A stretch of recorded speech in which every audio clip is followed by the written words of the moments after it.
Alright, let's go. Number 10. The Steller's sea cow and the witnesses who watched a species die. On November 6, 1741, a Russian expedition ship called the St. Peter ran aground on a desolate, uninhabited island in the Bering Sea. Captain Vitus Bering was dying of scurvy. Most of his crew were too weak to stand.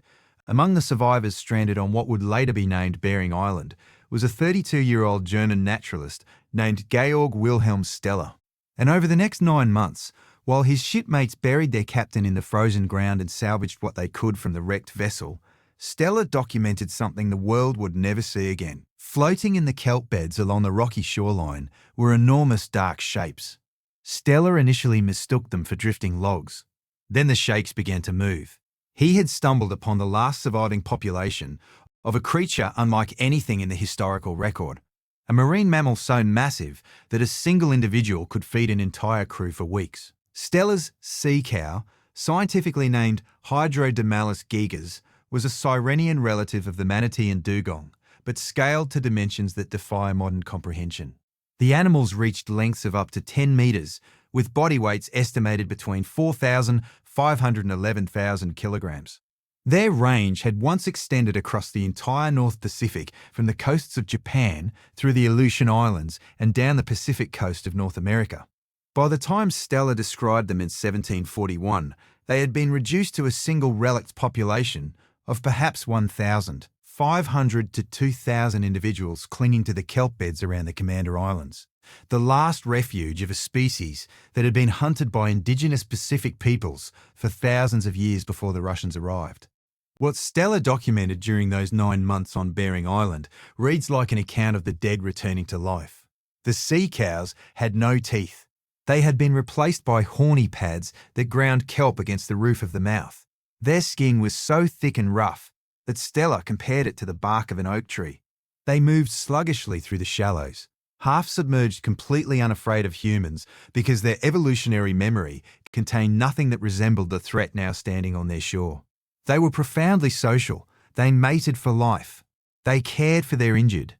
Steller observed an instance where, as a female was being harpooned, a group of other sea cows attacked the hunting boat by ramming and rocking it.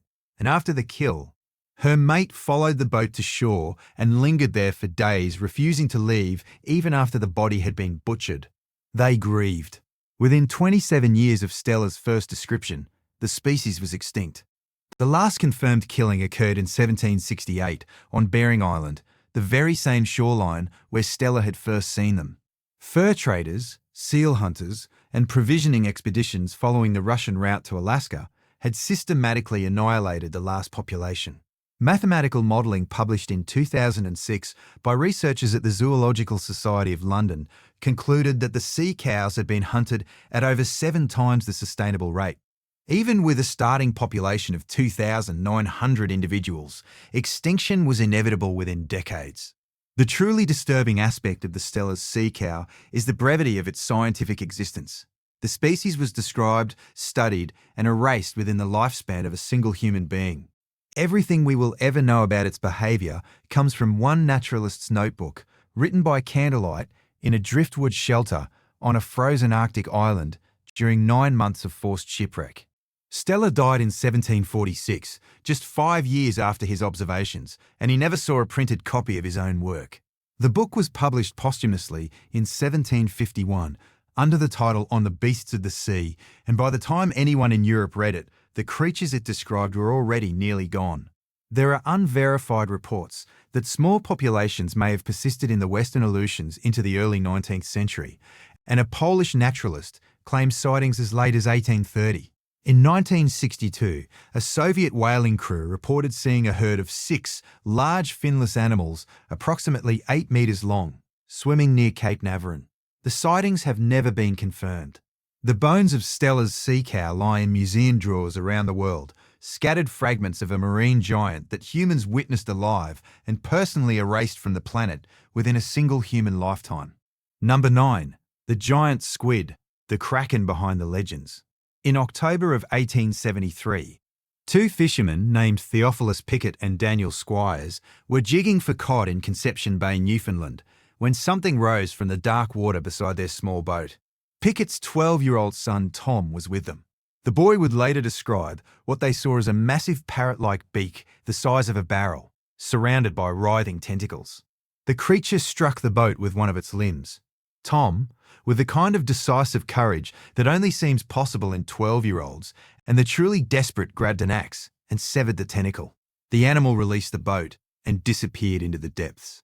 The piece they brought ashore measured 5.8 metres, and it was only a fragment of the original limb. The Pickett specimen was the moment when European science finally accepted what sailors had been claiming for over 2,000 years. The creature is now classified as Archaeopteryx ducks. The giant squid and the recognition of its existence ended one of the longest-standing arguments in the history of marine biology. Aristotle had described it around 350 BCE, calling it the teuthos and noting that specimens had been found measuring 5 cubits, roughly 2.3 metres. Pliny the Elder wrote about it in the 1st century CE, describing a polyp killed during an attempt to steal salted fish from ponds at Cartea in Roman Spain. The body of that creature was reportedly so enormous that the Roman authorities preserved it as a curiosity, and Pliny claimed to have seen the head himself, which was reportedly the size of a 15 amphora cask. Norse sagas from the 12th and 13th centuries described tentacled beasts in the northern seas. Basque cod fishermen working the Grand Banks of Newfoundland reported encountering the creatures as early as the 16th century. By the 18th century, the Bishop of Bergen in Norway, Erik Pontoppidan, had compiled accounts of what he called the kraken, a sea monster he described in considerable detail in his 1755 Natural History of Norway. He believed it was 1.5 miles in circumference. He was wrong about the size. He was right that something was out there. The dimensions of the actual animal are still difficult to absorb. Confirmed specimens of Archaeopteryx ducks have measured up to 13 metres in total length, including the long tentacles, with reports of even larger individuals reaching 18 metres. The eyes are the largest in the animal kingdom, growing up to 27 centimetres in diameter, larger than dinner plates. They evolved at that size to detect the bioluminescent silhouettes of sperm whales, the giant squid's only natural predator in the absolute darkness of the deep ocean where these animals live. The beak is capable of severing steel cable. The 8 arms and 2 longer feeding tentacles bear hundreds of suckers ringed with serrated rings of chitin that leave distinctive circular scars on the skin of any sperm whale unfortunate enough to win a fight with one. What makes the giant squid particularly haunting is how recently we acquired any direct evidence of its existence in life. The first photographs of a living giant squid were not captured until September 30th, 2004, when a Japanese research team led by Tsuneni Kubadera of the National Science Museum of Japan deployed an automated camera system off the Ogasawara Islands and recorded a 25-minute encounter with a 7-metre individual that attacked the bait line. The first footage of a live giant squid in its natural habitat was not obtained until 2012. For 2,300 years, every account of the kraken came from people who had seen pieces of the animal washed ashore, fragments dragged up in fishing nets, or fleeting encounters with creatures that could not be photographed, captured, or studied. The legends accumulated for millennia before the science caught up. And even now, no one has ever observed a giant squid mating hunting in its natural environment, or reaching its full lifespan. The truly disturbing aspect is what the giant squid represents. It is the largest invertebrate on Earth. It is one of the most intelligent invertebrates ever studied. It is the basis for sea monster legends across virtually every coastal civilization that ever produced one. And we knew almost nothing about it until the last 50 years. If a creature this large can remain effectively invisible to science for the entirety of recorded human history, the question of what else lives in the deep ocean becomes genuinely unsettling. The Mariana Trench reaches depths of nearly 11 kilometres. Less than 5% of the world's ocean has been explored in any meaningful sense.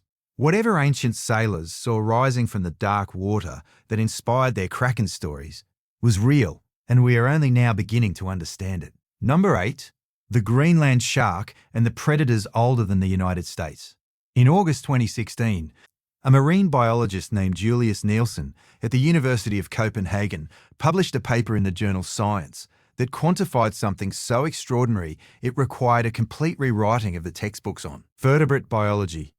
By analysing the radiocarbon signatures of crystalline proteins preserved in the eye lenses of 28 female Greenland sharks, his team determined that the largest specimen, a 5-metre individual recovered from the icy waters of the North Atlantic, had been born approximately 392 years before its capture, with a margin of error of 120 years either way. The animal was alive when Galileo published his observations of Jupiter's moons. It was alive during the 30 Years' War. It may have been alive when the Mayflower set sail. The Greenland shark, scientifically named Somniosus microcephalus, is the longest-lived vertebrate ever identified, and the largest individuals currently swimming in the Arctic Ocean predate every modern nation on Earth. The biology of the species is almost incomprehensible by terrestrial standards. Greenland sharks grow at a rate of less than 1 centimetre per year. They do not reach sexual maturity until approximately 150 years of age. Their scientific name translates roughly as sleepy smallhead, a reference to their slow cruising speed of approximately 0.3 metres per second and their tail beat frequency of just 9 beats per minute, the slowest sustained swim speed and tail beat frequency ever recorded among fishes. They live in the cold, dark waters of the Arctic and North Atlantic, at depths of up to 2,200 metres. They are almost certainly blind by adulthood, with most adults parasitised by a copepod that attaches itself to the cornea and slowly destroys the eye over decades. But it doesn't seem to matter. The shark hunts by smell and by detecting electrical signatures of prey, and the parasites apparently provide bioluminescent lures that may actually help attract food. What makes the Greenland shark particularly haunting is what its biology implies about human history. The largest individuals currently alive in the North Atlantic were swimming when human beings still believed the sun revolved around the Earth. They were already a century old when the steam engine was invented. They were 200 years old before the light bulb, 300 years old before powered flight. They have witnessed, in the only sense that a creature with their nervous system can witness anything, the entire industrial transformation of the planet from beneath the cold, dark waters they have never left. They are not survivors of a single catastrophic event. They are continuous physical witnesses to the entire span of modern human history, and they are still down there. The species has been hunted by humans across the entire range of recorded history.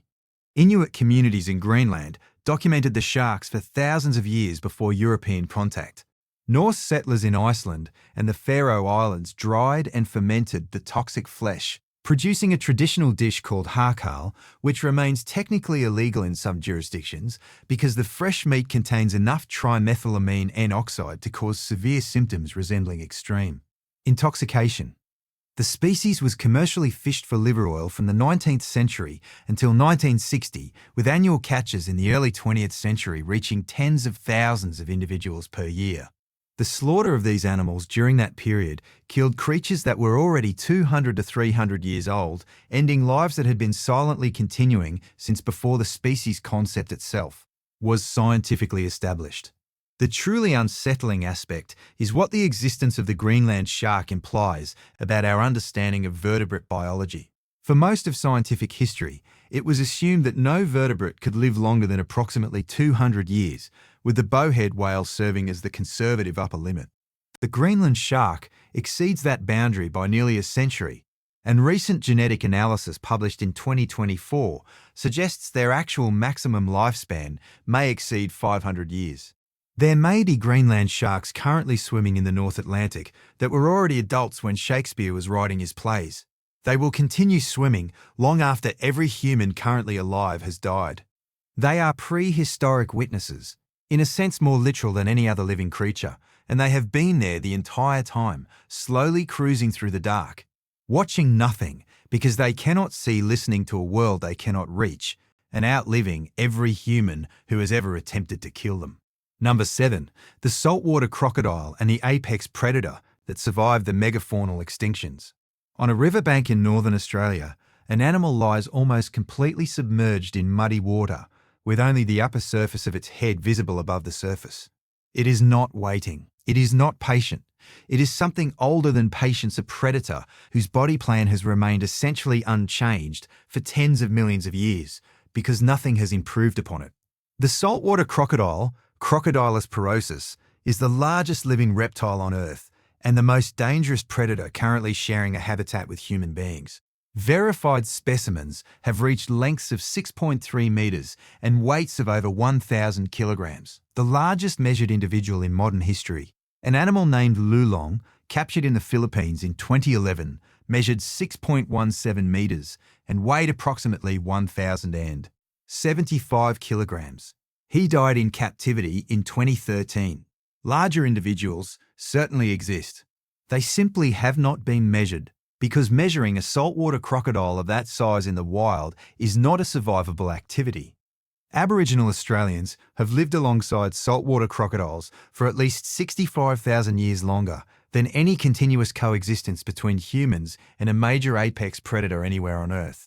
The relationship between the two species is woven into the fabric of Indigenous Australian culture in ways that have no parallel in any other human society.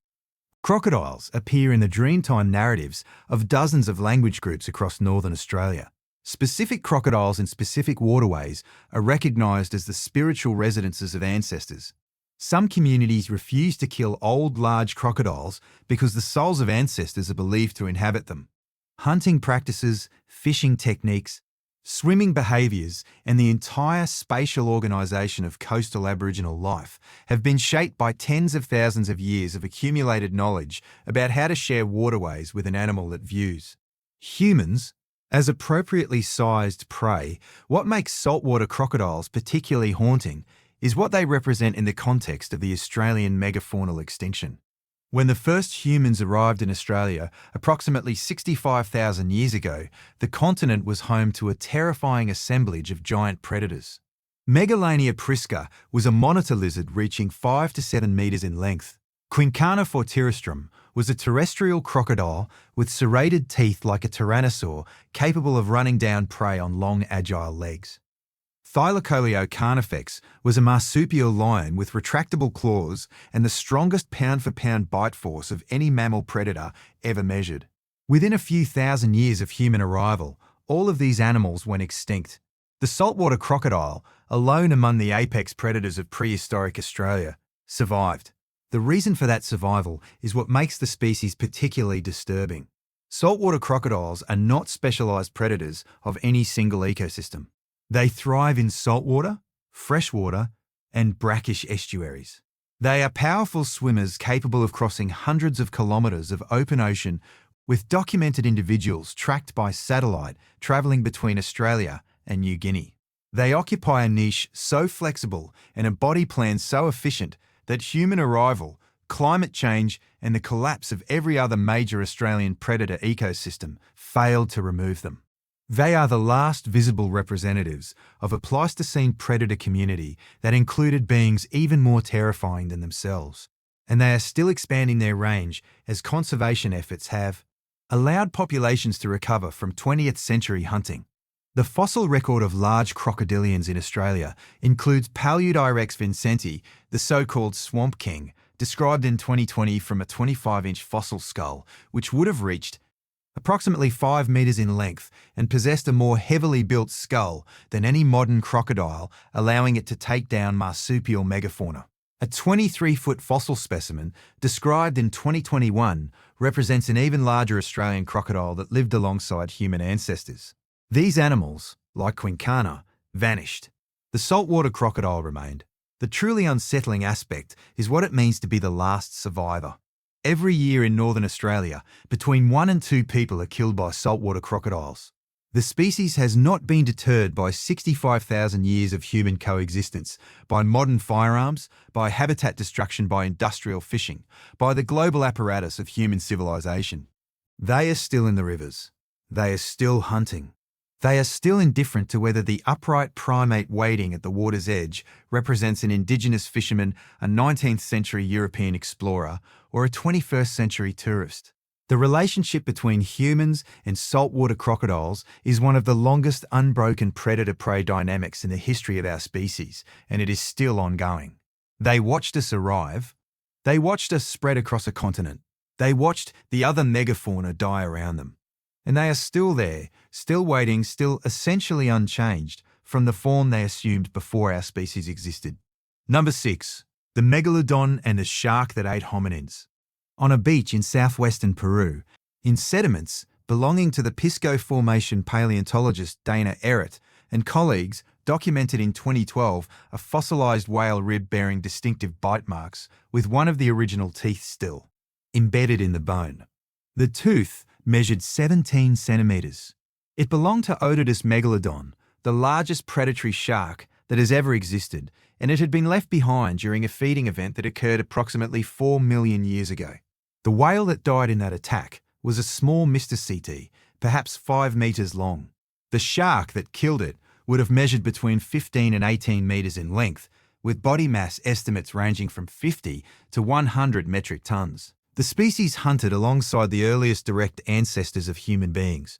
The most recent comprehensive analysis of megalodon fossils, published in 2019 by a team led by Robert Bosenecker, established the species extinction at approximately 3.5 to 3.6 million years ago. This date is critical because it places megalodon's final years within the same window as the existence of Australopithecus, the genus that includes the famous Lucy specimen, the bipedal hominin ancestor, whose skeleton has become the iconic image of human evolutionary origins. Australopithecus afarensis lived from approximately 3.9 to 2.9 million years ago. They walked upright. They lived along East African coastlines and lake systems. They were our ancestors in every meaningful sense. And during the final million years of megalodon's existence, both species shared a planet whose oceans were patrolled by a predator capable of swallowing a modern adult human whole. The dimensions of megalodon are difficult to absorb even by paleontological standards. The teeth, which are the only commonly preserved fossils because the rest of the skeleton was cartilaginous and rarely fossilized, can exceed 18 centimeters in length. Bite force estimates derived from tooth morphology and reconstructed jaw musculature place the species' maximum bite force at approximately 180,000 newtons, more than 6 times that of the largest crocodiles, and more than 30 times that of the great white shark. The vertebrae preserved in the fossil record indicate body lengths potentially exceeding 20 meters, with weights potentially exceeding 100 metric tons. The species hunted whales by biting off their flippers and tails to disable them, then crushing the rib cage to access the soft tissue. Healed bite marks on fossil whale skeletons indicate that some prey survived the initial attack, only to die from the resulting injuries days or weeks later. The terrifying possibility is what this implies about coastal hominins. Australopithecines did not have the technological capacity to fish offshore. They did not build boats. But they almost certainly used coastal resources, foraging along shorelines, wading in shallow water for shellfish and crustaceans, and crossing river mouths and tidal flats during their daily movements through the landscape. Megalodon was a coastal predator. The species hunted in shallow water. Juvenile megalodons, which may have measured only 4 to 7 meters at birth, used coastal nurseries documented in fossil sites along the eastern Pacific. Any Australopithecine standing in waist-deep water at the wrong moment, in the wrong location, would have encountered an animal that could have ended their bloodline in a single bite. And we have no way of knowing how often that happened. There are no fossils of an Australopithecine inside the gut of a megalodon, but there are no fossils to find. The cartilaginous skeleton of the shark would have dissolved. The hominin remains, if any, would have been digested or scattered. The encounters happened, almost certainly, multiple times across the million years of overlap between our ancestors and the largest predator the oceans have ever produced. We do not have direct evidence because the fossil record at this scale of detail simply does not preserve individual events. What we have is the inescapable conclusion that the species that gave rise to humanity walked the African coastlines, while the species that defined the maximum size of vertebrate predation patrolled those same coasts. The truly disturbing aspect of megalodon's existence is the ecological vacuum it left behind. The species extinction at 3.6 million years ago coincides with the rise of the modern great white shark, with global cooling that fragmented its warm water habitat, and with the diversification the cetatherid baleen whales that constituted its primary prey. The end of megalodon allowed for the evolution of larger baleen whales, which in turn supported the marine ecosystems that humans would eventually exploit. The shark's death was a precondition for the world we live in.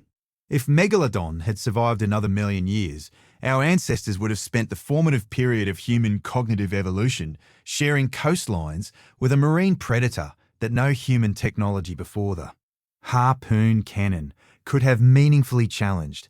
The fossil teeth still wash up on beaches around the world. They are sold in shops. They are kept in private collections. They are measured by children at the seashore who have no understanding of what walked the beaches alongside the animal that lost them. Number 5. The coelacanth and the fish that should have been dead for 70 million years. On the morning of December 22nd, 1938, the curator of the East London Museum in South Africa's Eastern Cape Province received a telephone call from the docks. Marjorie Courtenay-Latimer was 31 years old and had asked the local trawlermen to alert her to anything unusual in their catches.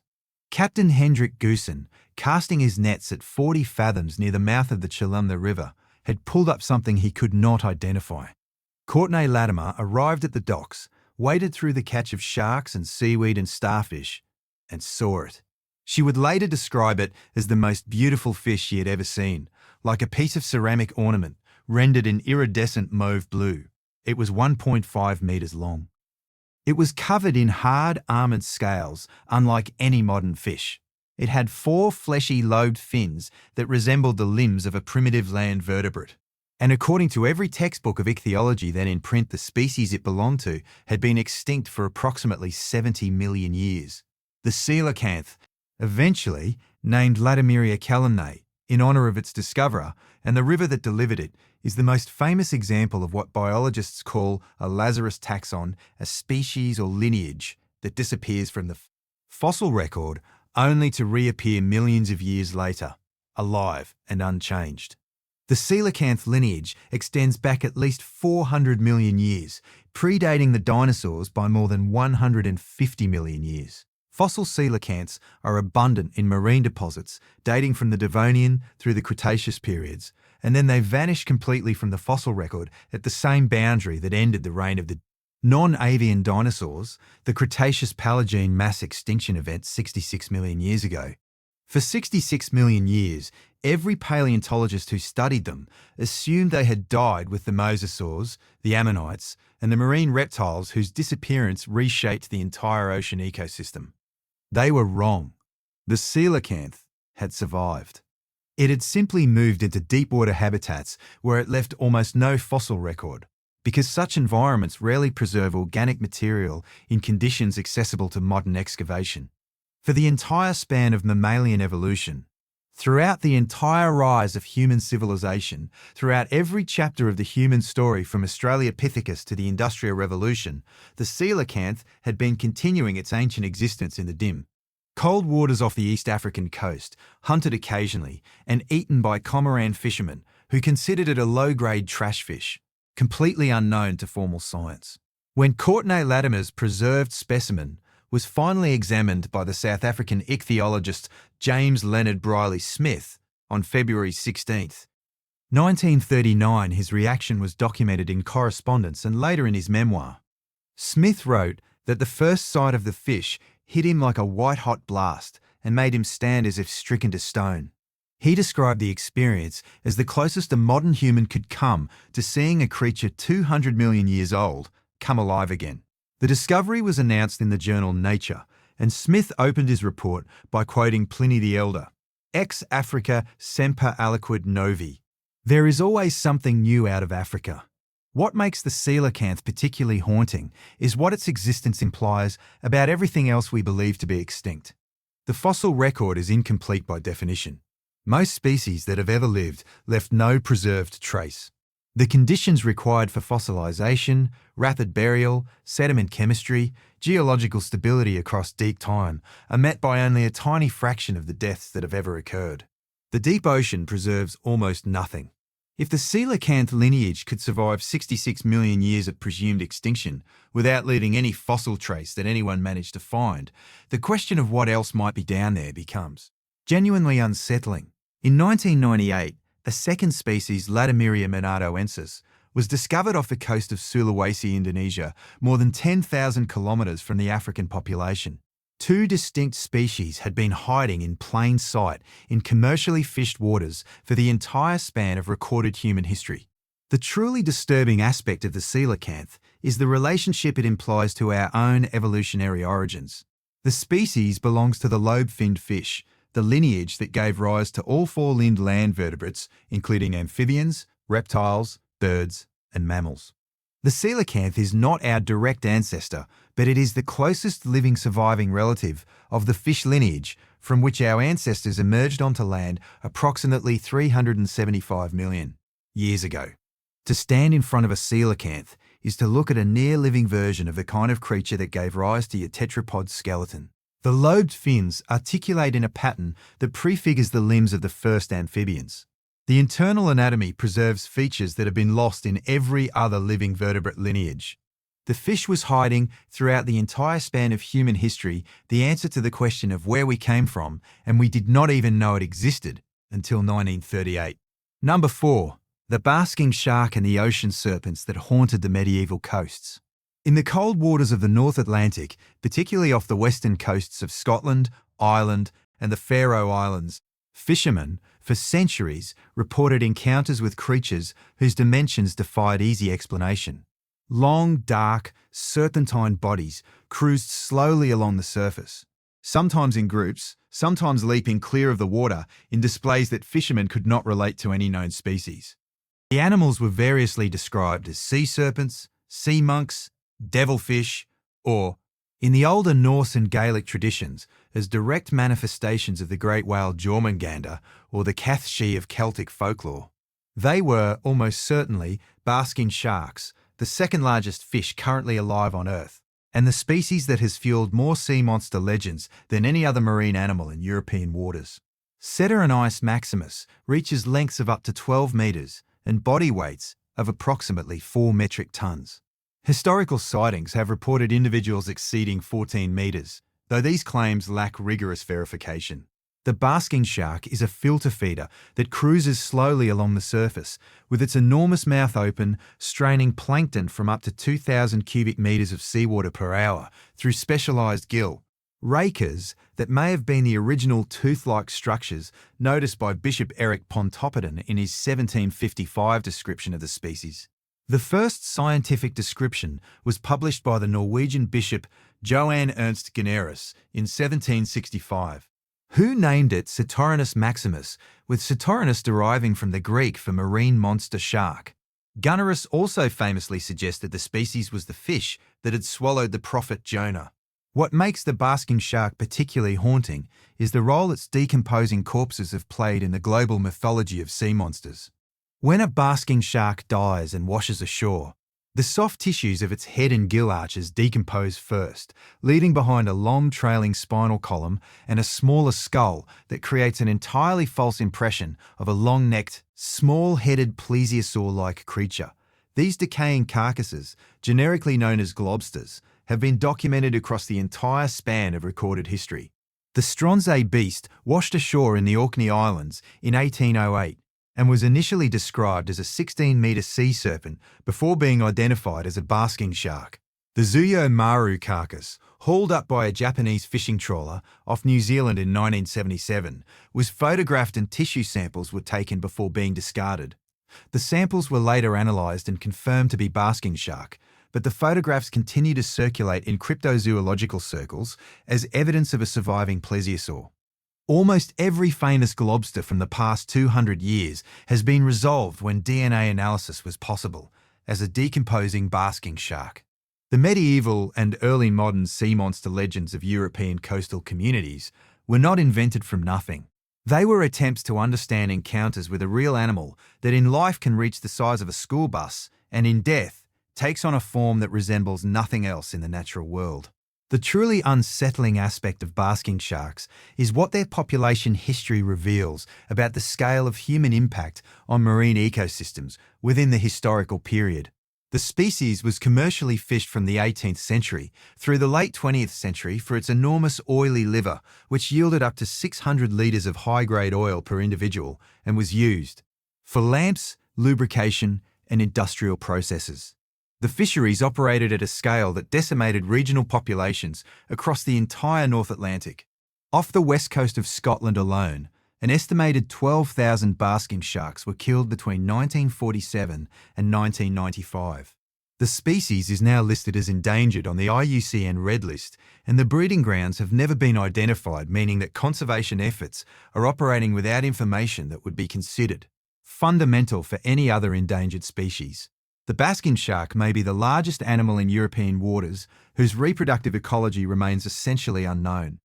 The fishermen who haunted the medieval coasts and reported sea serpents were watching the same species we now struggle to protect.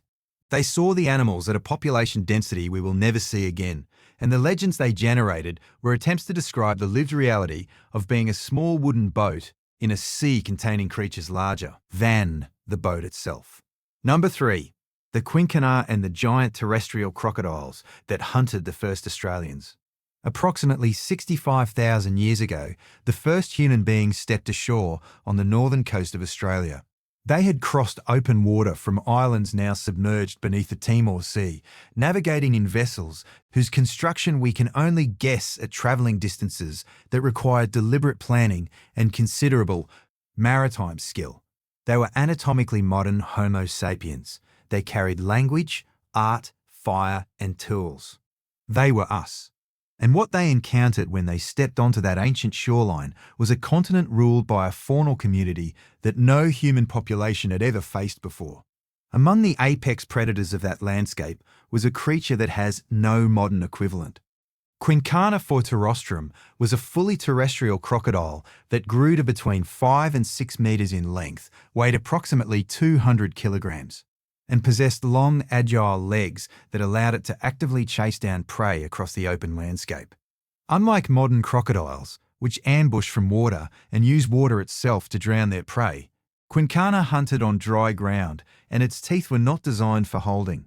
They were zippodont, laterally compressed and serrated, more closely resembling the teeth of a Tyrannosaurus rex than those of any living crocodilian. A bite from Quinquina would have caused massive blood loss and tissue damage. The animal would then have followed its wounded prey across the landscape, allowing shock and exsanguination to do the work that modern crocodiles accomplish through drowning. The fossil record of Quinquina extends from approximately 25 million years ago through the late Pleistocene, with the most recent confirmed remains dating to between 40,000 and 50,000 years ago. This timing places the species' extinction precisely within the window of human arrival on the Australian continent. Whether human hunting drove the extinction directly, whether climate change desiccated the wetland habitats Quinquina required, or whether the disappearance of the megafaunal prey species removed the crocodile's food base, the result was the same. Within a few thousand years of the first humans walking onto Australian soil, an apex predator that had terrorised the continent for 25 million years was gone. The interactions before its extinction are preserved in Indigenous Australian oral traditions in ways that have no parallel anywhere else in the world. The genus name itself, Quinquina, was chosen by paleontologist Ralph Molnar in 1981 from the Gugu Yalanji language of northern Queensland. Quinquins are spirit beings of Indigenous Australian cosmology, dangerous figures associated with caves, rocky outcrops and dangerous waters. In at least one rock art tradition documented from southeastern Cape York, Quinquins are depicted as crocodile-like figures with elongated legs, suggesting that the cultural memory of an animal matching Quinquina's anatomical description may have been preserved in oral and pictorial tradition for tens of thousands of years after the species itself went extinct. The implications are staggering. The first Australians may have actually witnessed Quinquina, hunted alongside it, or been hunted by it, and encoded that experience into stories that survived in unbroken transmission for 500 generations. What makes this particularly unsettling is the broader context of what the first Australians faced. Quinquina was not the largest predator on that continent. The largest was Megalania prisca, now reclassified as Varanus priscus, a monitor lizard reaching 5.5 metres in length and 575 kilograms in weight, possibly venomous, like its modern relatives the Komodo. Dragon and the lace monitor. Megalania occupied open woodland habitats, the same environments the first humans would have used for camping, foraging and travel. The latest confirmed Megalania remains date to approximately 50,000 years ago, again coinciding precisely with human arrival. Several researchers have proposed that confrontations between early Aboriginal Australians and giant monitor lizards may form the historical basis for the Bunyip legends, the tales of dangerous water spirits that appear across multiple Aboriginal cultural traditions. The bunyip is described variously as a serpentine, crocodilian or amphibious creature haunting waterways and ambushing the unwary. The descriptions do not match any living Australian animal. They may match Megalania almost perfectly. The truly disturbing aspect of these encounters is what they imply about the cognitive capacity of the people who experienced them. The first Australians were not anatomically primitive. They were us, identical in every meaningful way to modern humans. They arrived on a continent ruled by giant venomous lizards, terrestrial crocodiles, marsupial lions with the strongest pound-for-pound bite of any mammal predator ever measured, kangaroos standing 3 meters tall, and saltwater crocodiles essentially identical to the ones still alive today. Within a few thousand years, every one of those giant predators except the saltwater crocodile was extinct. The quincana, the megalania, the marsupial lions, the giant snakes, the megafaunal birds, all of them disappear from the fossil record, approximately at the moment of human arrival. We may have eaten them. We may have outcompeted them. We may have simply burned the landscapes that supported their prey. But the result was the same. The first Australians witnessed and outlived an entire ecosystem of predators that no other human population on Earth ever encountered, and the only surviving cultural records of that encounter are encoded in the oldest continuous oral traditions in the world. Number 2, the prehistoric hippopotamus and the river monsters that hunted early hominins. In the riverbeds of the lower Awash Valley in Ethiopia, paleontologists have spent decades excavating one of the richest hominin fossil sites in the world. The sediments preserve the remains of Australopithecus afarensis, Homo habilis, and early Homo erectus, the species and direct ancestors of the modern human lineage. They also preserve the bones of an animal that lived in the same waterways, drank from the same rivers, and died alongside our ancestors in numbers suggesting frequent and violent contact. Hippopotamus gorgops was the largest hippopotamus that ever lived. It reached body lengths exceeding 4 meters, weighed up to 4,000 kilograms, and possessed an anatomical feature that immediately distinguishes it from any modern relative. Its eye sockets were not merely positioned high on the skull. They were elevated on bony periscopes, pushing the eyes well above the surrounding cranial surface and allowing the animal to remain almost entirely submerged while still maintaining a wide field of vision above. The waterline. It was, in every meaningful sense, a prehistoric submarine, and it lived in direct sympatry with our ancestors for approximately 1.5 million years. The fossil evidence for the relationship between hippopotamus gorgops and early hominins is unambiguous. Sites across Africa from the early Pleistocene preserve hippopotamus remains bearing cut marks indicating butchery by stone tools. The elk herbicide in Algeria, dating to approximately 1.8 million years ago, contains hippopotamus gorgops bones, with clear evidence that early Homo erectus had processed the carcass for meat. Whether these animals were hunted or scavenged remains debated, but the consumption is clear. Our ancestors ate prehistoric hippos.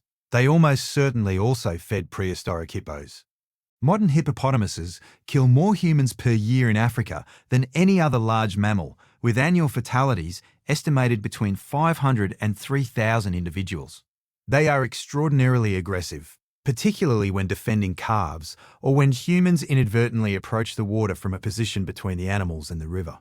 They can run at 30 kilometers per hour in short bursts, faster than any human can sprint. Their canine teeth reach 50 centimeters in length and can shear through wood. Their bite force exceeds that of a great white shark. The modern hippopotamus, amphibious, is a smaller, less aquatic version of the prehistoric hippopotamus gorgops.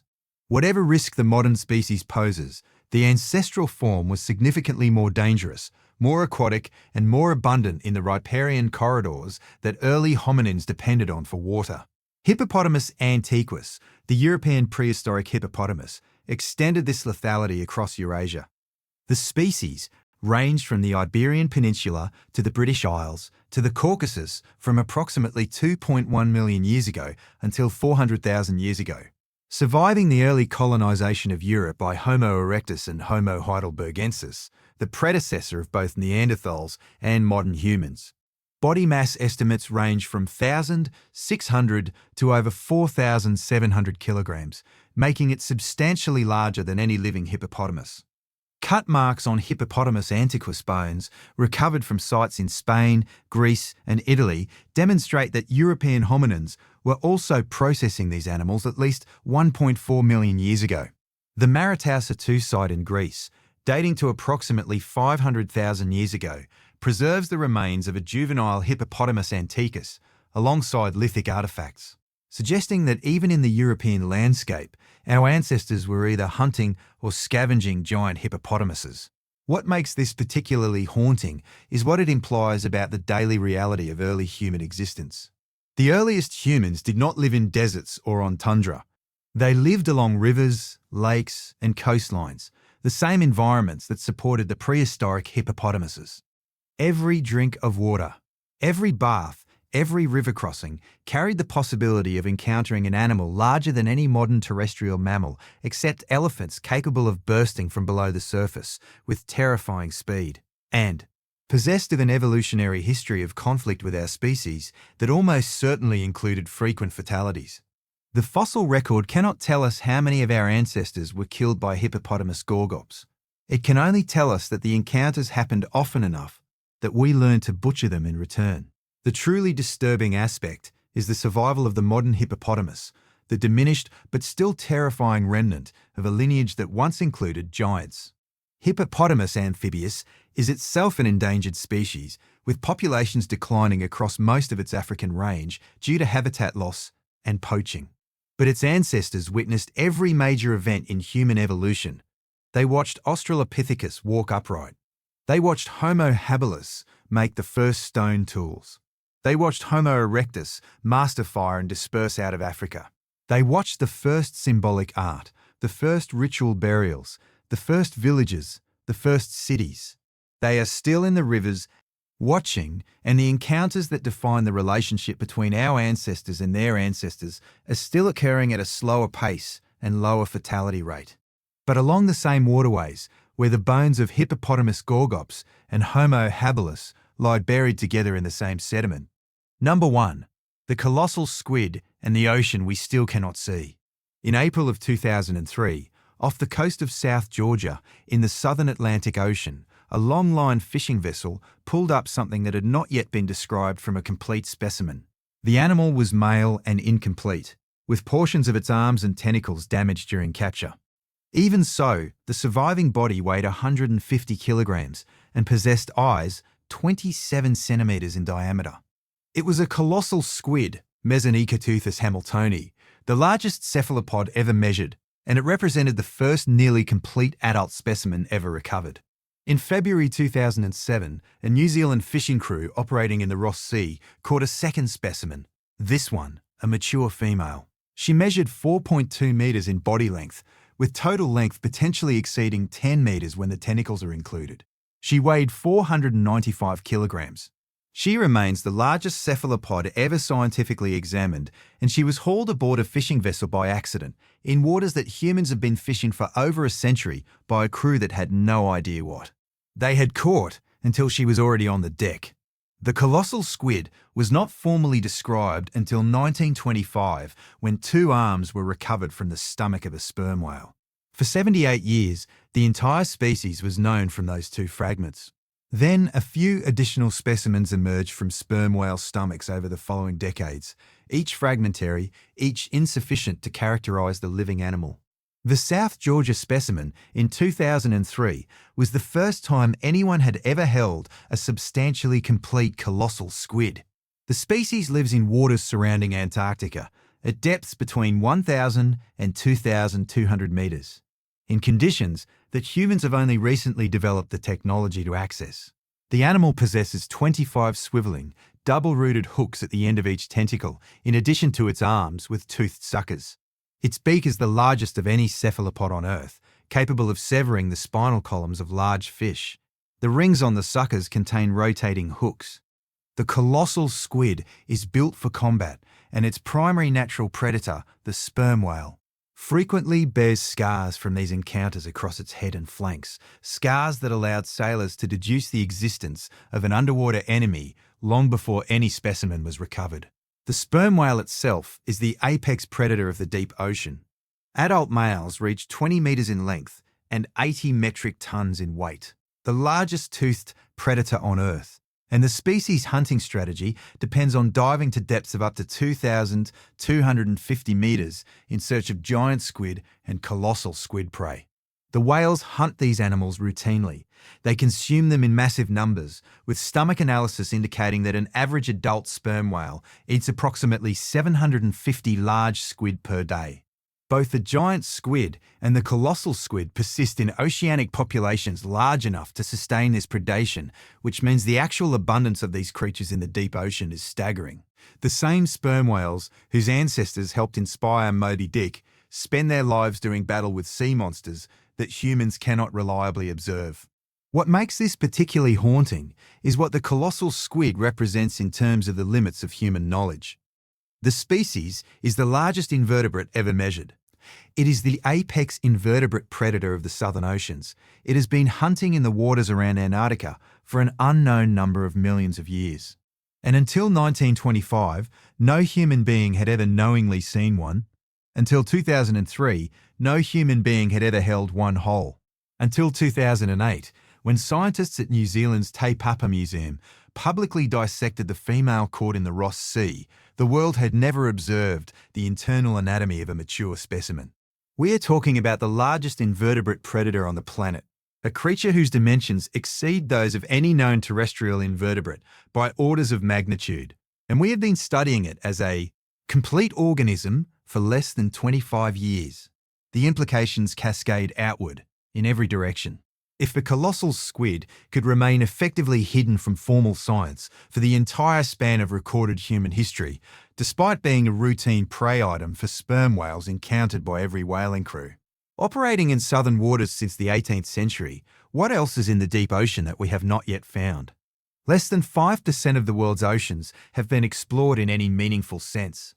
The deep sea floor remains less mapped than the surface of Mars. Every recent decade of deep-sea exploration has produced new species at rates suggesting that the majority of life in the deep ocean remains unknown to science. The truly disturbing aspect is what this implies about the human encounter with the prehistoric ocean. For tens of thousands of years, sailors and coastal peoples reported encounters with creatures that science dismissed as mythical: krakens, sea monks, sea serpents, globsters, plesiosaur-shaped corpses washing ashore. The standard scientific position throughout most of the 19th and early 20th centuries was that these accounts were fabrications, exaggerations, or misidentifications of mundane animals. We now know that almost every category of historical sea monster legend has a real biological basis. Giant squid, colossal squid, basking sharks decomposing into pseudo-plesiosaurs, Greenland sharks living for centuries in waters humans rarely access, giant catfish in inland waters, massive oarfish reaching 11 metres in length and surfacing only when they are sick or dying, accounting for sea serpent reports across the entire globe. The medieval Mappa Mundi were not lying when they showed monsters in the unexplored seas. They were drawing the truth based on incomplete information. There were monsters out there. There still are. The colossal squid is the largest of them currently confirmed, but it cannot possibly be the last. Somewhere in the southern oceans, in the abyssal trenches of the Pacific, in the dark canyons of the mid-Atlantic ridge animals, exist whose dimensions and biology will surprise us. Every decade produces new examples. The megamouth shark, a 5-metre filter-feeding species, was not discovered until 1976. The ribbonworm species, recovered from deep-sea sediments in 2017, measured over 30 metres in length, longer than a blue whale. The list grows every year. The truly haunting fact is that the prehistoric sea monsters humans witnessed across the long arc of our existence were not the exceptions, they were the visible representatives of an unseen ecology. The kraken legends, the sea serpent stories, The river monsters of indigenous traditions across every coastline of the inhabited world, all of them encoded encounters with real animals whose existence the formal scientific apparatus did not acknowledge until specimens were physically dragged onto a deck. The ocean has been monstrous throughout the entirety of human history.